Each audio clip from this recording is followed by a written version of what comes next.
صاحب اپنا واقعہ سناتے ہیں کہ ایک بس اسٹیشن پہ وہ کھڑے تھے اور بارش ہو رہی تھی، بارش کا سماں تھا اور سارے لوگ بارش کے نیگیٹو پہلو ذکر کر رہے تھے، بڑے کم لوگ بارش کے پازیٹیو پہلو ذکر کر رہے تھے۔ کوئی کہہ رہا تھا کہ آج تو روڈ پہ پانی کھڑا ہو جائے گا، کوئی کہہ رہا تھا کہ اوہو آج میری گلی میں پانی کھڑا ہو جائے گا، کوئی کہہ رہا تھا کہ آج تو میرا جانا بڑا مشکل ہو جائے گا فلانی جگہ۔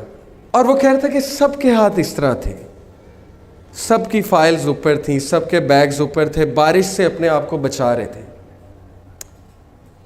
ایک صاحب تو جیب سے نوٹ نکال کر ان نوٹ کو سکھا رہے تھے، ان کو یہ فکر لگی ہوئی تھی کہ نوٹ بھیگ گئے۔ کہتا ہے کہ میں یہ سب دیکھ رہا تھا اور میں نے بھی اپنے اوپر فائل رکھی ہوئی تھی کہ میری گلاسز میں وہ ڈراپس آف رین نہ جائیں۔ تو اچانک میری نظر پڑی، دور سے ایک 5-6 سال کی بچی چلی آ رہی ہے۔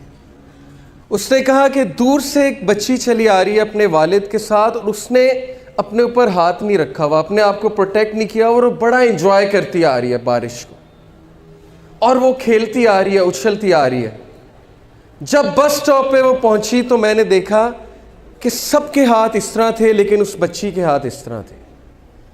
وہ بچی بارش کے آگے اپنے ہاتھ اس طرح کر کے کھڑی تھی، اور بارش کے قطرے اس کے ہاتھ پہ گر رہے تھے، اور بچی ان قطروں کو پی رہی تھی۔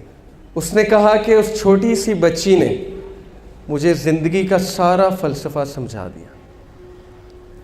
اس نے کہا یہی ہوتا ہے، بارش اسی انٹینسٹی کے ساتھ، اسی کوالٹی کے ساتھ سب پہ گر رہی ہے، لیکن کوئی اس سے بچ رہا ہے اور کوئی اسے انجوائے کر رہا ہے، اور وہ بچی اسے پی بھی رہی ہے۔